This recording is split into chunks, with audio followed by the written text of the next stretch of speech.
Hello and welcome to Behind the Bearcat. This is the podcast where the Northwest Missouri State University Career Services Office chats with Northwest faculty, staff, students, alumni, and friends to hear about their career journeys, how they got to where they are, and how they became Bearcats. I'm Northwest Internship Coordinator Travis Klein. And I am Hannah Christian, Assistant Director of Career Services here at Northwest. And on our podcast today, the late, the great, the Tyler Taps, Dr. Tyler Taps, graduated as a Bearcat in 2004, 2006, and then came back to teach. He is a professor in the, oh boy, I'm already gonna mess up, Department of something. School of Health Science and Wellness. There I looked it up. Yep. Sometimes it's a tag team sort of process for us to kind of get that. Anyway, welcome, Dr. Tyler Taps. Thank you. Thank you for being a guest. Yeah, You're the thank assistant director of the School of Health Science and Wellness, right? Yes. Yep. He has multiple titles. That's right. Multiple hats. We'll get into some of those. But yes. All right. So Coon Rapids, Iowa. I do not know where that is. So please tell me. It's north of here. It's southwest Iowa. It's a very small town. It was actually a, for Iowa standards as far as athletics and size, it's a 1A. It's really, really small. So I always tell people it's about an hour from Des Moines, 20 minutes from Carroll, and that kind of gives people a navigational beacon. Historically, it's the home of the Garst farm. Roswell Garst revolutionized the agricultural industry there. So the original Garst house is there. That also helps people a little bit. So fascinating. Small. It's southwest of, it's about 2 hours from here. So, yeah. All right. So first question, always a good one.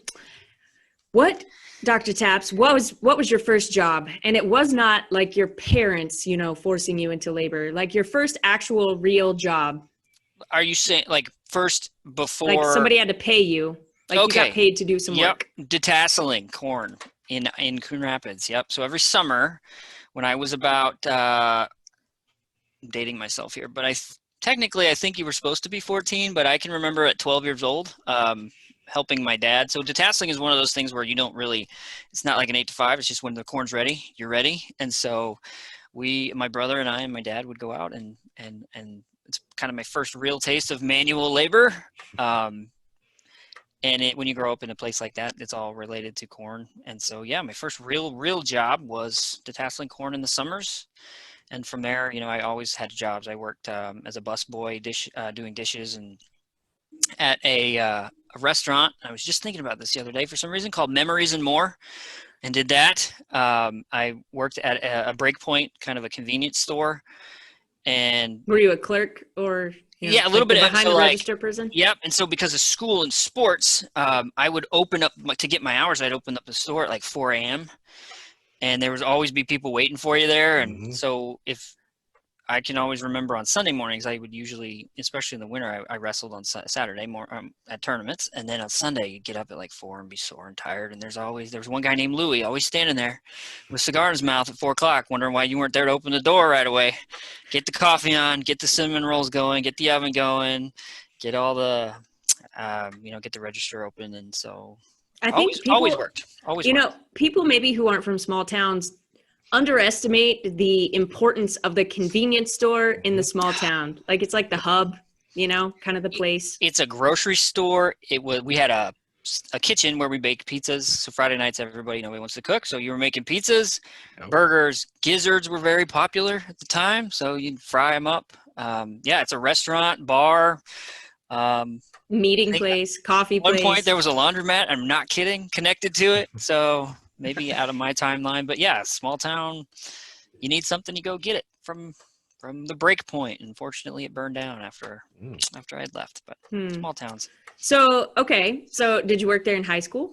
I did. Yep. I worked there, and let's see, I was really involved in a lot of extracurriculars in high school. So that was my job. Yep. I had a great boss. Her name was Deb. She was awesome. She was really flexible with our schedules and helping us to get hours and things like that. And in the summers, I worked for Garst Seed or ICI Seeds or Syngenta, whoever owned it at the time, working out in the fields, doing what was called, you kind of move your way up from detasseling to contract foreman. where you oversaw a certain group of fields and then you hired everybody else to do the detasseling and you monitored that. So I did that in a crew for a while. And then 1 year I was what was called an area supervisor, which was kind of another level. And I did that while I was a student here at Northwest. And I actually started my academic career my freshman year at Iowa State. And then I transferred to Northwest. And then that time I joined the military. So my work kind of went into that type of range. So did you join the military while you were at Iowa State and then transferred here? Can you kind of talk to us about that? Yeah. So my first year at Iowa State was not very successful, to be honest with you. And I was a first generation student. I actually took a class with my mom. One of the first classes I took in college at a community college was with my mom. So look what I know now of the academy and working in higher ed and the system and how big it is. I always kind of makes me chuckle that my first experience, really that first gen experience, was shared with my mother. So, but I went there and it was a little probably too big for me compared to where I came from. And not so much that I had expectations of anything different, but I didn't really know what I was looking for in a college when it was too late. You know, I didn't do visits. I didn't have any of that. You know, I didn't do any of that stuff before I went. And it was just in my family, you just went to college. So a lot of people went to Iowa State. So I went to Iowa State for a year. I was a business major. Didn't really know what it meant. Didn't really, I didn't get much out of my gen eds. Didn't really like it. And so my brother was in the military, had joined the military and was wanting to be a pilot. And so I didn't know if college was for me. So I joined, the Iowa Air Guard, just kind of as a backup plan because I thought, I don't know that I want to spend all this money and go here. So I joined, and by the time I went through all the basic training and tech school for my what I was doing for my job, I thought maybe I would use those skills and that's what I would do. And then I decided, while I was in the military and I was working in Des Moines, I was also working at the Garseed plant in town in the middle of the winters. And what I started to notice was, and this is not a knock on the people working there, is that everybody there was in their 40s, but they looked 60. And in the middle of winter in Southwest Iowa, it's cold. And I was in grain bins pushing corn that's freezing cold with an auger tied to a hydraulic lift that would, you push a button and it wheels in the chain. And I do that for 8 to 10 hours a day, starting at 5 in the morning and I remember just thinking to myself, like, there's got to be something else for me. And so I called Northwest one day, got my transcripts over here, and I was right on the edge of whether I could be accepted. And there was a wonderful person by the name of, what was her name? Anyway, it would have been Evan Klepfield, Deb. She worked in admissions, and she said, we're going to let you in. So whether that was normal or not, I always felt like it was an opportunity. And so I transferred to Northwest. And do you remember how you heard about it? Yeah, I had a friend I played, worked in the fields with, and I played baseball with in high school. Two of those friends and a girl I went to high school in my class actually came to school here and would always come back and talk about how much they loved it. And it was just far enough away that, you could, kind of disconnect from where you grew up, but it was close enough if you needed to go home, being 2 hours away. It was a different state. So I thought, for me, where I was at, and I had a little more money in my pocket because of my military experience and been working full time, that I came here. There was a little stint in there too where I worked at the Buckle, but that was kind of a dark time.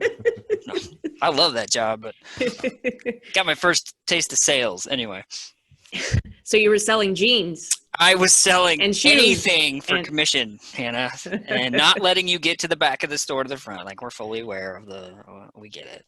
Yeah. But yeah, so I came to school here, and my dad brought me down for orientation, and it seemed small enough, and I just kind of fit in. I got to get my own apartment off campus, and I liked, at that point, being alone was really good for me, for my studies, and I had a different focus.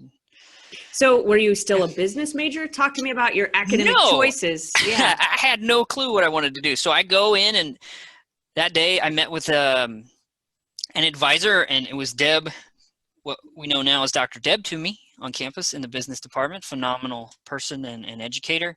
But at the time, she was in admissions, or an advisor, and she asked me a bunch of questions. And to be honest, she said, what are things that interest you? And I'll never forget. I said, I don't know. I'm really good at sports, and I like numbers, and that's always kind of been interesting for me. So she put me in Foundations of Rec with Dr. Ferguson. And I don't know, it just kind of clicked. Most of my gen eds transferred from the Community College of the Air Force from just training. So I was fortunate to come in and directly take classes in the program. And it was not only the faculty at the time, but the cohort I was in. I was in a really great cohort of people, and it was fun, and we kind of connected, and I still, half the athletic department and the coaches here were in that cohort, and it just kind of worked out timing wise for that. But yeah, so I got into those classes and never really looked back, and that led me into all the way through my master's, my doctorate, all of my degrees, which is kind of rare in our professional area, that all of my training, professional experience has been in the same field. So, Which is? Recreation, parks, mostly I would call it administration, parks administration. Yeah. So what does parks administration entail? Talk to me about that. There are so many levels. What I like about our profession is that it's trendy and that it changes a lot. So it's not very consistent. There are a lot of consistencies. We deal with the same things that most publicly or tax-funded agencies deal with, like budget cuts and tax increases and loss of property tax. And our field, this is horrible to say, but we traditionally thrive better during recession and depression. Those time periods were really good for us economically because people need stuff to do in their free time. That's cheap, right? That's free and cheap, right? Yeah. And so in the nature and the mission of serving people through public, but a lot of my background is in more of the nonprofit. So when I was at Oklahoma State, my first real job after my doctorate, I was a faculty member there, but my mentor was the executive director of what was called OTRAC, the Oklahoma Tourism Recreation Assistance Center.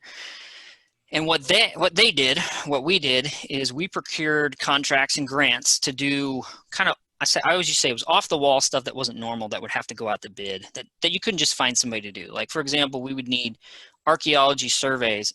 We have to hire an archaeologist, pay them to not dig up anything, which is like asking giving a 3-year-old a popsicle and telling them don't eat it to an archaeologist, right? They would have touched everything.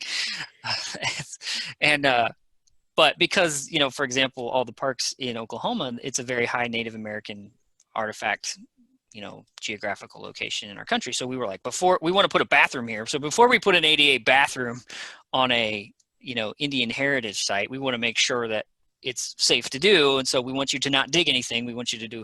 So there's a lot of off the wall stuff, side stuff. Well, that type of contract is probably $70,000, right? So somebody's looking to pay for this, but our job was kind of the middleman or middle person where we would connect them and for a fee. And so we operated contracts upward of, we had the contract for what was called the resource management plan. So basically we went through every single park and we would do a complete audit basically of the finances, the environmental scan, what's in it. We would GPS and GIS everything in the park using ArcGIS software with a third party that we would hire. We do 3D flyover radar. We would build 3D maps. We had a printer that would build an entire 3D map of the park to the point where you could get on an app and say, I want a tent camp at this site and let's simulate 2 inches of rain. Where would the sun be at 3 o'clock? Will it be dry? Will it be wet? It would basically tell you all that. It was really, really big project going on. So anyway, my mentor, he retired and kind of just gave me the reins. So I became the executive director of OTRAC in that last 2 years that I was at OSU. And so most of my job was focused on running that and working with the board and hiring GAs, and we were doing good work. So let's back up a little bit. A couple things I want to touch on.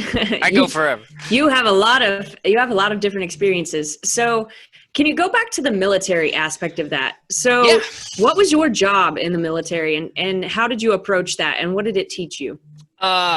Good question. So I was an F-16 fuel systems apprentice by definition. And what that means is I was a mechanic on the fuel system of an F-16, which burns JP8, and it uses hydrazine, and there's a lot of different type of chemicals. And basically what we did is we were the owner of that system that kept the jet running, which is very important because that's a single engine jet. So there's no backup, if that one goes out. And I know it's fuel related, but there's 5 fuel pumps. There's a lot of different things we could go over, and there were 3 levels to that. There was a level 3, a level 5, and a level 7. And so kind of as a journeyman, along that line. Level 3 is basic level. Level 5, you get a little bit of ownership. Level 7 is kind of a mastery. So I finished at a level 7, got out after 6 years as a staff sergeant level, had multiple deployments stateside, a few overseas in the Middle East. And so great experiences, great people. Really learned in the whole military thing, time management and things I think I was lacking before. I thought I had discipline for the things I had passion for. I'm never late for meetings now, and it's just a residual of those things. And I think for me, it's a form of respect. And so I know I don't expect everybody to have that, but that was huge for me at the time of my life, which really helped me get back into school.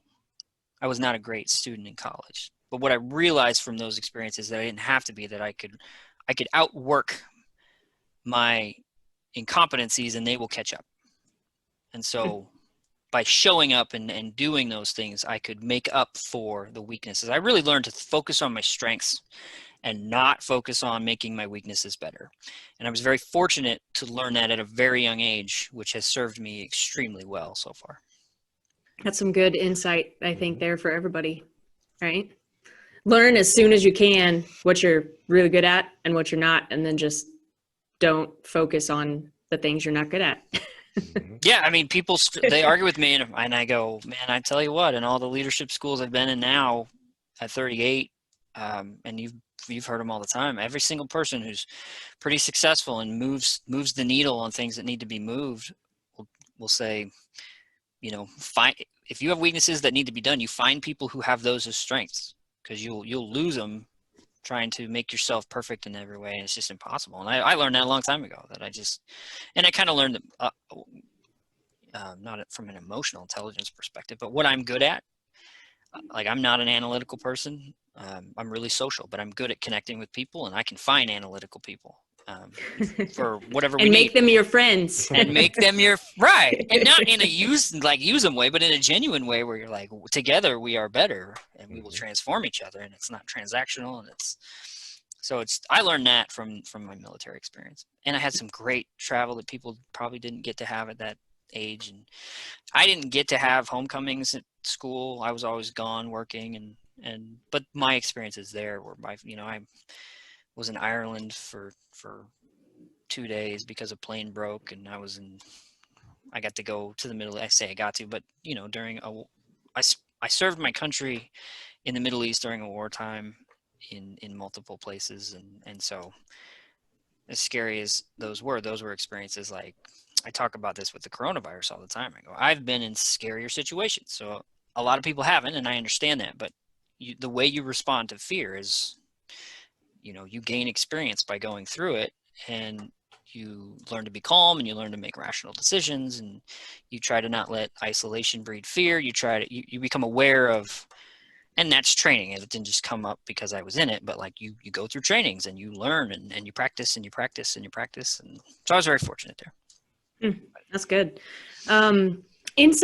So let's pretend like I'm a student listening to this podcast and I'm not real sure what I'm that great at, and maybe it's not obvious. What do you think? So as far as figuring out your strengths or figuring out what you're good at, if it's not something that's at an obvious level, how would you recommend that I go about looking for that? The best feedback is feedback from outside. I always ask people, that would be my advice, is when you're in groups or when you're working with faculty or when you're working with your boss, ask for evaluation. I really believe that we under-evaluate people, and a lot of times in professional settings, it becomes very an informal or a formality that's just, a check and a balance. And I always tell people to challenge a real evaluation. If you're doing everything right, I have a hard time believing that you're truly being evaluated. Now, that doesn't mean you need to be reprimanded or, you need a letter in your file or anything like that, but it will quickly reveal the things that become natural versus the things that aren't. Like, I didn't know being social was a strength because it was so easy for me until I started to listen to people talk about, or the way I would connect with people and we'd get things done. It took somebody a lot smarter than myself to tell me your best skill is to motivate people to get things done, and they want to do it for you. And I didn't even know that was a thing. And it's because it's so easy. So that's your skill. And so sometimes I always look at it the opposite way, as the way you ask the question. If they don't know, is that sometimes everybody, and that's the thing too, is everybody has skills and everybody has some things that they're naturally good at. And maybe they've been developing them for years and just didn't know about it. And so I don't ever like it when people are like, I don't have any skill. Like, actually, there are things that everybody has that they do better than me and you, and there are things you do better that I can't, and there are things that I do that, that's every single person. And especially with students, because they're so receptive, that's something I always, working in higher ed, every day you have a chance to impact somebody in a positive or negative way, and they'll remember it forever. Right? Because they're so impressionable, and this is the environment that you do that in. So I don't know if that really answers your question, but it's feedback from other people. Like go get the feedback and use that information. I think that's a key, a key thing to pull out is if you're in an internship or in a job. I mean, Travis and I, we talk about this all the time in our office. Travis can attest to that, but about going and asking, because people are afraid to do that. So that kind of combines those two. Like, I know it's scary, but if you want to grow, like, you're going to have to approach that head on, and you're going to have to go ask for some real feedback. Or you're going to have to do things that you think, like, maybe I'm going to do this because I think this is my strength, and then I'm going to accept that feedback as, well, maybe you did a really bad job of that, or, maybe it's something completely different. But sometimes you either have to step out and take some action, or you have to be willing to go to other people and really draw out that feedback from them, I think. Yeah, I there's a couple things that really stand out when you say that. Is two big pieces of advice I've gotten in my life that helps to flip how you view some things. You always try to look at everything from both sides, not from a right or a wrong, but like there's a tube on each end, right? And so one is, when I talk to people, I go, when you're looking at strengths, when you're looking at where you want to be or who you want to be like, finding a mentor is important. And so kind of back to your question before is, look at somebody you want to be like, and maybe it's their job, and you can start with their job and go, what were the things they had to do or did to get into that position? And you can backtrack that. And just know that there's no shortcut. You're going to need to do those things, and maybe more because you're a little different, and maybe less because you're a little different. But you're not going to be able to circumvent those things, because there's the way, and then there's a shortcut. And shortcuts don't pan out the higher up you want to move, which leads me to the second one. I always ask it, raise your hand if you want to be the boss someday, and everybody raises their hand, not fully understanding what that means. And so the advice I always give them is, if you want to get into a position that you think you want to be in, you need to stop thinking about it as a job title, because you can't even define it. But if you start answering questions like, what are problems I want to solve for the agency that I'm in?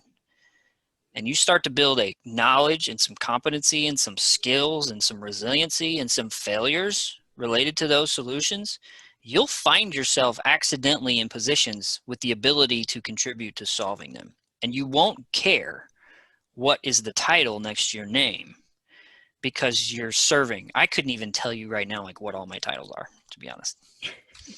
But I could tell you all the different things we're doing to try and align these arrows with where our strategies are going. But that's really good. Mm-hmm.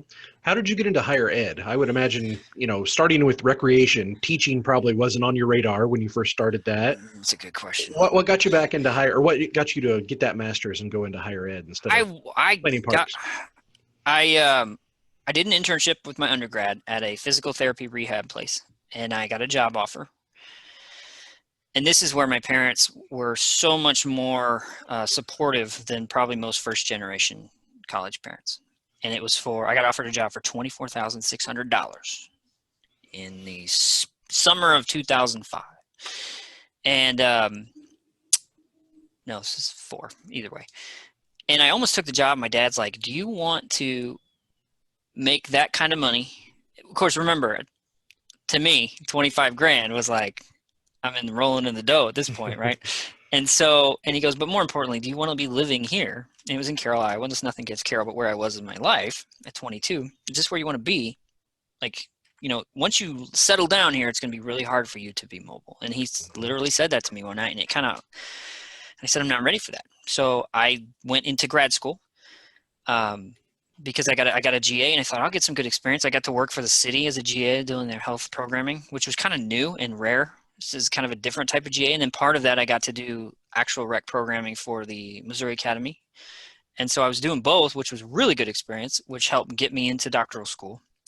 And so I went into, now my boss and colleague, and we shared leader. He's the director, Terry Long, and then I act as assistant director. We talked about in the School of Health Science and Wellness. He was my advisor at the time, and I talked to him about going into getting my doctorate. And I wanted to get into more of the research. So that was kind of my driving factor. So I went to OSU, and the reason I went there is because I went to a national conference in San Antonio, and I interviewed with everybody, and they were the only one to have the actual faculty sit down with me. Everybody else sent me a grad student. And I didn't feel comfortable. And I sat down with, which ended up being one of my mentors. He was at the conference, Lowell Canada's just a phenomenal guy.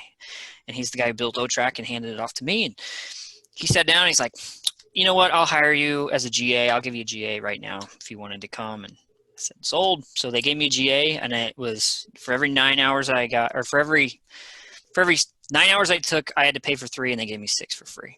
And then I started working on his grant, and he started paying for the other 3. And then I did that as a GA, and then I graduated, was doing research. I actually taught, this is probably the biggest part. Timing is everything for me, and this has nothing to do with me at all, and it was just impeccable timing. Was that a full professor left in May of the summer of my dissertation year. So I was all but dissertation. And so, as you know, in our business, when somebody leaves in May, it's almost impossible to fill that position for an August launch. So they said, we're going to give you the full teaching load of the faculty who left, since I was just doing my dissertation. And so I did that for a year. And then they created a visiting line, not thinking I would get it. And they basically said the thing, well, you did phenomenal. You've already done it. You're already in this office. Would you be interested in applying for the visiting line? So I applied and got that. Flipped it to a tenure, same process the next year. So became a teacher when I wanted to be a researcher. Now fast forward 2 years into that, then we get into O-Track. So I'm teaching, and I'm thinking I want to get out of teaching, and I want to get into all this research. So then I'm now traveling all over the state, not teaching. I'm doing all this research, and it's not really deep research. It's more evaluation, right, and assessment of all these parks, and it's fun. I'm on the road and all the time, and I'm all over Oklahoma and staying in the parks every night, 4 days a week, and then for about a year and a half, and I thought, you know what, I really miss teaching, and so I wanted to come back. And so I can't make up my mind is really what happened. And then how I got back here is kind of the same. I actually interviewed at Lindenwood at the university, and I got a job offer that day, and I'm on my way home on the plane thinking about, I'm tell my wife we're moving back to St. Louis. And at the time, my wife was pregnant with Landon, and we wanted to get closer to our parents. We were tired.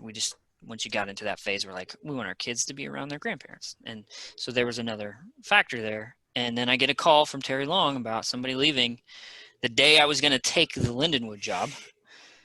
Literally the day of. I get off the plane in Oklahoma, and I'm like, I'm going to call him tomorrow. I'm taking this job. We're moving to St. Louis. And I thought he was full of it.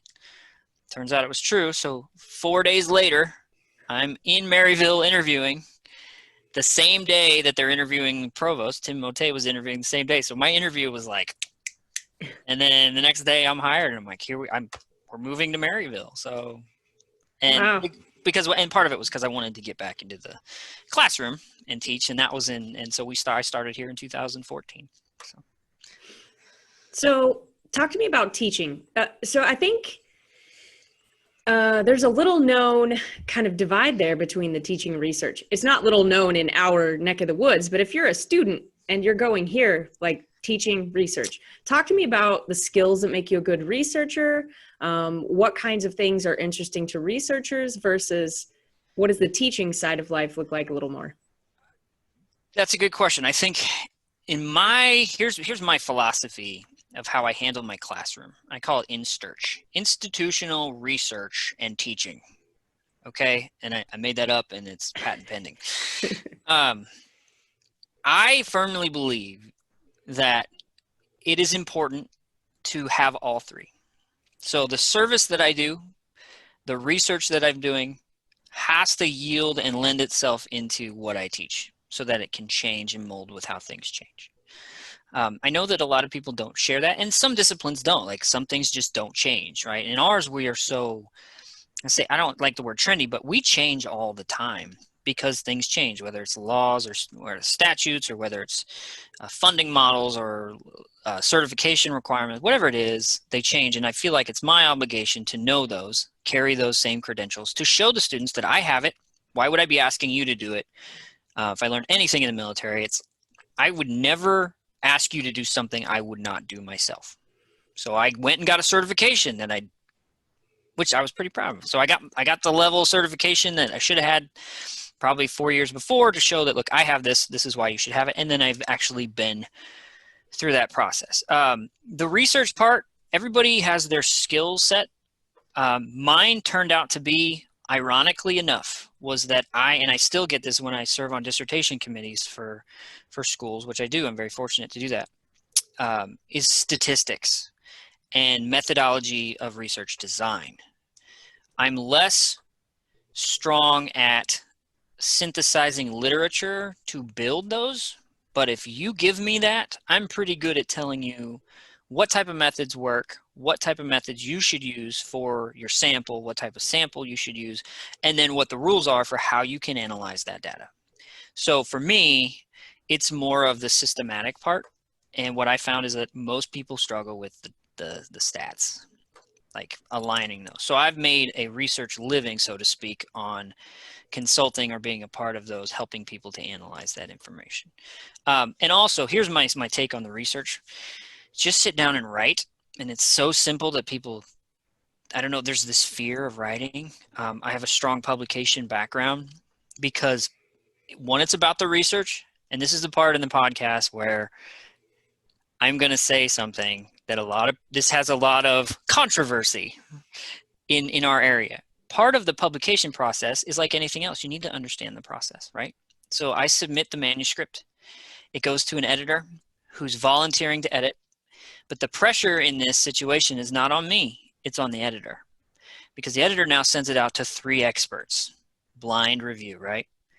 And the editor receives all that feedback. And just like it's always this joke, 2 of them are great, and then there's reviewer 3, right, who just carved it up. So that puts the editor in a really awkward position to say yes or no. So all the pressure in this scenario has nothing to do with my manuscript.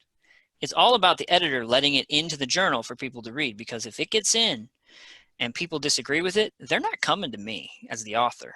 They're going to the editor. I've been an editor, trust me.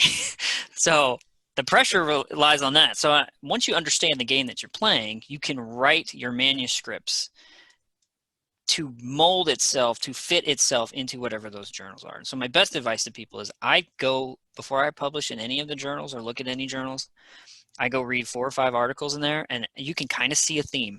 And then that's how you write your research around that.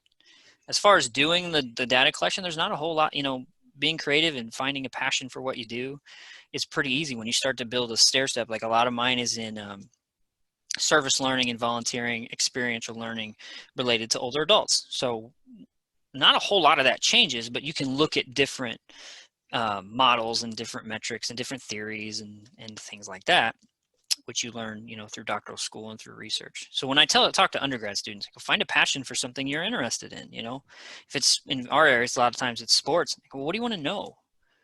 Like, what are you curious about that you want to test? And then we can work backwards from there.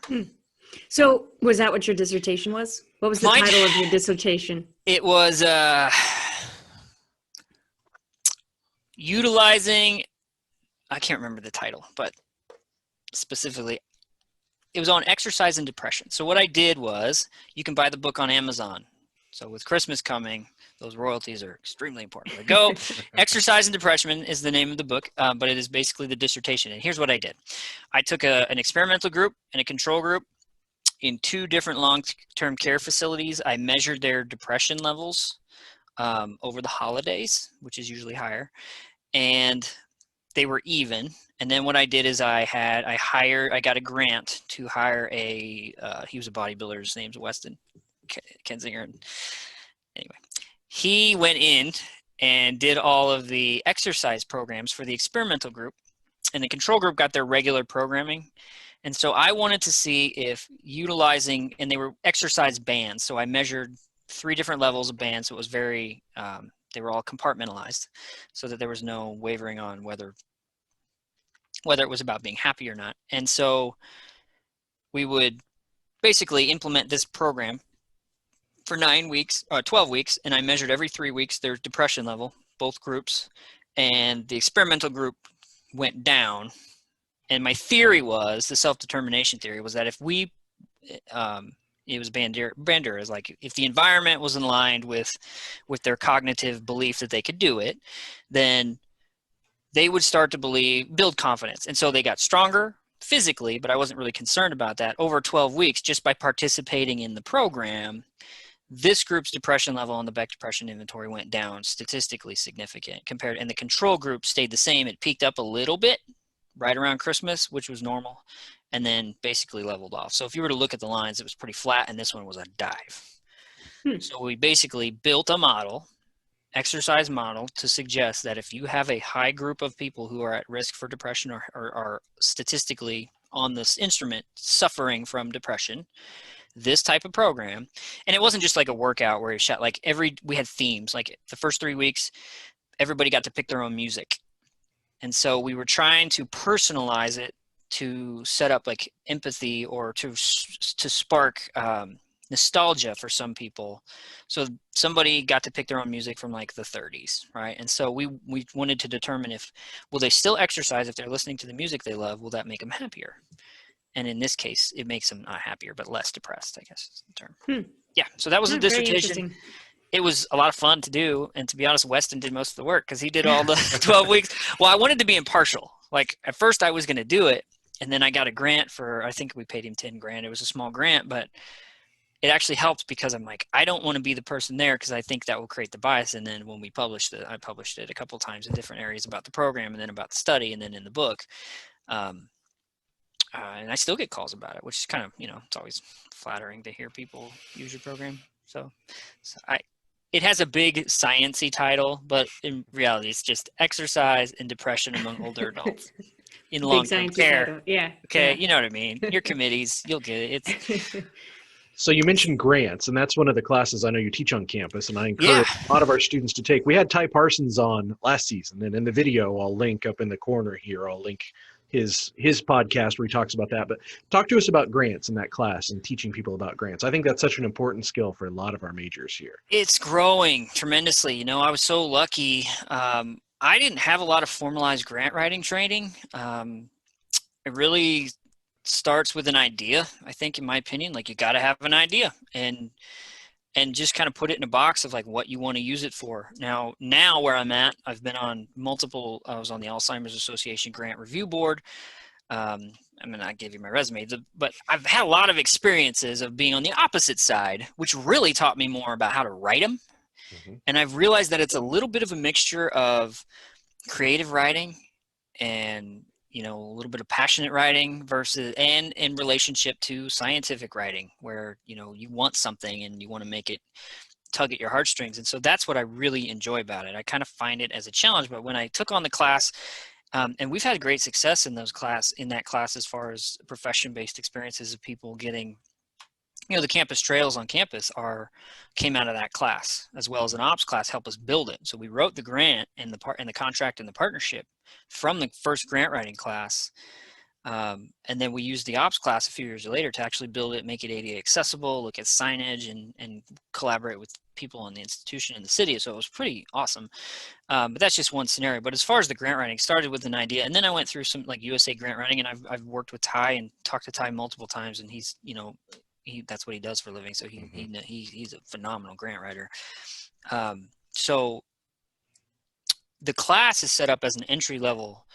And when people take the class, here's what I always hear is that it's not what I expected. I expected to be able to write a grant. And I go, but I build it in a way that all of the assignments are about the process. Once you learn how to write and rewrite, and here's the key to grant writing, in my opinion. One, you have to know what your idea is and be able to articulate it, but you need to read. And this is about writing in general, in my opinion. I'm a good writer, not because it's natural. I'm not a naturally good writer, but I read a lot. And what I found is the more you read good writing, the better writer you become. So reading helps you to write. Writing does not help you to be a better writer. Reading good writing helps you be a better writer. Did I say that right? Yes. Does that make sense? Yeah. So at least in my opinion. And so that's really helped me with grant writing, is I've read a lot of really good grants and a lot of grants that you can see holes in them when you're used to reading a bunch. And that gets you in trouble when you have a bunch to, when you're on a committee, once again, it comes back to knowing the game. When you're on a committee and you have, I'm on the DNR scoreboard, and we have grants come through, like we had 1,100 submissions. So how do you comb through 1,100? Well, if they don't follow the criterion, a really good, easy way is to just eliminate the ones that didn't follow the rules, whether it was intentional or not. And so things we teach in the grant writing classes: build yourself a checklist, build yourself a timeline, get organized, simple things, but those things can eliminate you when you forget to put it in a manila envelope. Like, we've thrown those out. Beautiful grant, perfectly written, and it's in a gray envelope or something, and it clearly says we need it in manila because it could end up in a different file or whatever. That's gone, and so people don't think that it's that nitty gritty. And with the way budgets are and the way tax revenues are down and all these negative things, the seeking of grant funding is going to be even higher, and the increase of nonprofits who seek those. So the competition for money is growing tremendously. So it's the supply and demand. What I like about increased competition is that the quality and caliber gets better. So it's a give or take, but on the other hand, you want a little bit of competition. You'd love to give money to everybody who wants it. At least I would, but In theory, yeah. yeah, I mean, wouldn't you love to support everything? I would. And the funny thing is, those skills are very similar to what we tell people when they're looking for a job or an internship too. Like, if they have 400 applications for one internship, one little mistake and you're out of the pile, because that makes my job easier. I only have 399 now. It's not personal. Right. Yeah. Yep, you're right. So same thing, process matters. So I would also argue that once you have hired, once again, this goes back to reading the grants. Once you've hired people, then automatically you're like, oh, nope. Like, you just start looking at resumes, and they don't have to look a certain way, but you can definitely tell, like, not going to hire that person, not going to hire that, just because you're looking at it from that reversed viewpoint. You're not looking at it as a person who's trying to show their skills. You're looking at it as someone who's trying to interpret what that person is giving you. So I think hiring people is actually the best way to learn how to write your own resume, honestly. So. And with grants, it's getting feedback and applying it. And that's just like everything else. And for every one I've gotten funded, I think I've probably had 5 rejections, and I'm okay with that. But I've learned something from them. Yeah. So if we kind of try to keep a little bit of a focus on maybe job seekers or people who are looking maybe for a new job, or who are going to graduate and start looking for a job, do you have any wisdom for those types of people? Get on it early. I mean, my advice is I search for jobs all the time, not because I want to leave, and I'm not looking to leave or anything, but I like to be aware of the market, what kind of jobs there are. And I look at things like, in our profession, I know that there was a 44% increase in jobs in the last 2 years that have the word sports and administrator in them. So the titles are adjusting to pay scales, and as far, I don't think students need to know that, but what they need to be aware of is how to align those things. And I always tell people, and I'm not an expert on resumes, but look, I pull 3 or 4 job descriptions, and I go through with a highlighter and highlight the power words.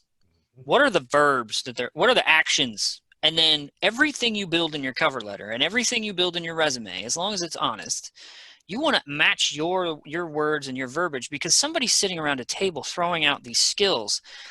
And when they throw out action verbs, they're picturing them doing it.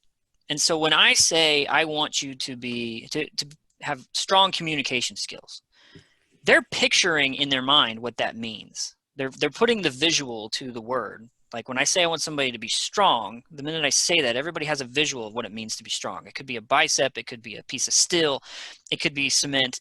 You're picturing something. So when you use that word in all of your stuff, the person who's come up with that is going to automatically connect to you on a different level. And then it's your job in the interview to figure out how to align what they're visualizing and you're visualizing. Tim Motet gave me great advice. 2 pieces here. 1, always put your name out onto leaders' table, because they're so busy. They want to know. You got to keep your name out there. They're not going to come and find you. That's 1. But number 2 is that everybody who's hiring somebody is looking for somebody to help them fix a problem, solve a problem, or do something. And your job is to demonstrate how you can help them do that without making them work harder. And I thought, that's a really good advice for anybody coming out of college. I wish somebody would have broken it down for me like that, as opposed to, there's going to be 100 people in the pool, look around you, these are your competition. That makes it more about them. And really the ownership is about you. So when people come back and go, I've applied for 5 jobs, gotten interviews, and haven't gotten it, that tells me it's something about your materials. It's something about your interview.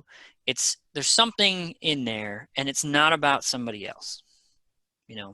I don't know if that helps, but Definitely helpful. I don't even know if it's real. But I think, the funny thing is, the funny thing is, that's the first thing I tell students too. I literally print off the paper and have the highlighter, and I highlight all the words, and I've done it every single time. Gold. They laugh at me. They're like, I didn't know that you actually did that, like in real life. And I was like, in real life, I print off the paper and I use the highlighter every time. Yeah. Just use your highlighter. It works. I tell them to call too. Same thing with Grant. I go, here's what you increase your opportunity to get a grant by 300% when you make a call. And I go, I'll even call if I know the answer to the question, just to make contact. People love to feel wanted. And it's the same reason why people get upset. They take it personally if somebody doesn't come to their class, right? Because you don't appreciate all of the work I've done, and it becomes, even though it's not personal, it's the same way when it comes to jobs. People want to be sought after and know that you have a passion to work there.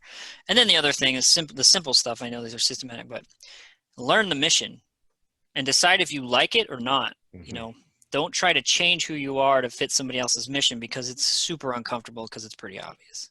But like if you have a passion, like if it's student success, every student every day, that's pretty easy to make a case when everything you talk about is how to serve a student and going above and beyond and being available after hours. And you can sprinkle that through everything you do if you really believe that that's, where your passion lies. And so it's easy for people like us because we do that.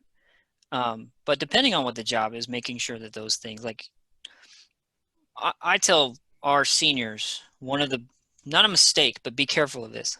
The first job offer you get is not an indication of success out of college, and you shouldn't have to settle. You can interview and get 4 or 5 different job offers if you want to, and be picky enough if you want to.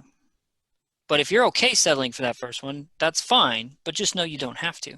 I think that's part of the culture we've ingrained in people, is that they're going to graduate, they got to get a job, and I don't know where it comes from, probably parents, and I get that. But if you get on it early enough, you can put yourself in a position where you might be able to choose and be marketable and learn from bad experiences. I tell you what, I had my first interview was so bad, and but I grew tremendously from that experience. Yeah. So I always tell people too, especially students who have never been in an interview situation, you're interviewing them. Maybe you don't want to work for them. Like you still have the choice. They may offer you the job, but you have the choice to take the job. I'm glad you said that. My first interview after my doctoral program, I was so nervous. It was, I don't want to say the school, but it was in Illinois somewhere. And I had like 4 questions. And so I remember going through, and I was so happy to be a finalist, and we run in a small profession, so now I know everybody a little bit more, and they hired a better person anyway.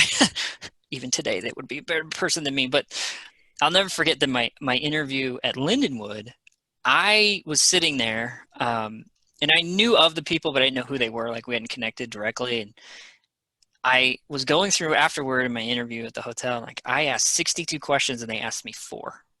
And I was like, I spent the day basically just in 2 days, you know, it's academics are a full thing, right? Just basically running them through, interviewing them. And I thought that was kind of when I knew it felt like I had the job.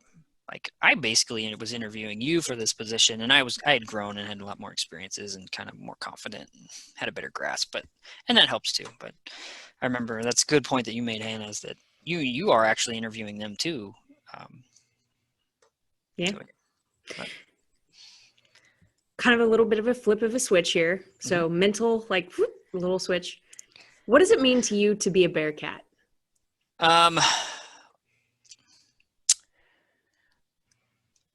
For me, it means doing whatever it takes. I've been thinking about this a lot lately, and I'm fortunate enough, and I know there's a lot of different views on this. Since I've been here in 2014, I have had 4 different provost fellow positions that had completely different descriptions. I have been a graduate coordinator of our program. I'm serving now as the assistant director. I serve as a fellow for institutional strategy for the president's cabinet. I have had nothing but opportunity to serve. I'm a contact tracer. I mean, I could go on down the line of things that are not, I'm on the chamber board for the city. Things that aren't my job, but are my responsibility to the people that we serve, to the people in our community, to the students, and to the employees, and just to Northwest in itself. You know, culture eats strategy for lunch or breakfast, however you want to take the saying. And so it's important to maintain that culture. So in my opinion, being a Bearcat means doing whatever it takes. And that for me is I like to carry that burden, if you want to call it a burden. I like it see it as an opportunity, because there are people out there who just can't.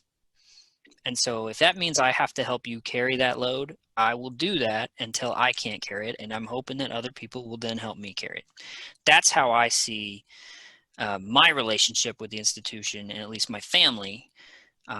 You know, I'm invested in this more for not just because it's what we do for a living, but because I love what Northwest stands for. And sometimes it's hard. Being in a pandemic's hard. Sometimes it's great. When you're winning national title, like it's an ebb and flow. Ebb and flow. What is it? Ebb. Yeah. See? Thank you. But you get what I'm saying. For me, it's doing whatever it takes, whenever it takes. You know, this will pass. This too will pass, and we'll get the sleep we missed when we have the time to get it. It's just part of life.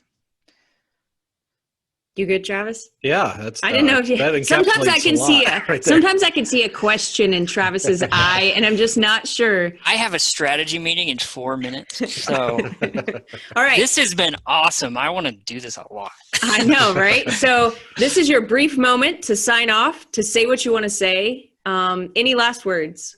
Thank you so much for having me. I appreciate it. And once a Bearcat, always a Bearcat. Excellent. All right. Awesome. Thank you for being our guest. Thank you. All right. Well, that will do it for another episode of Behind the Bearcat, and we'll talk to you next time. Hey, guys, we hope you enjoyed that episode. Don't forget to follow on your podcast platform of choice and on YouTube. Also, click the little notification bell on YouTube so you never miss an upload. And you can follow us on social media on Twitter, Instagram, and we have a LinkedIn page.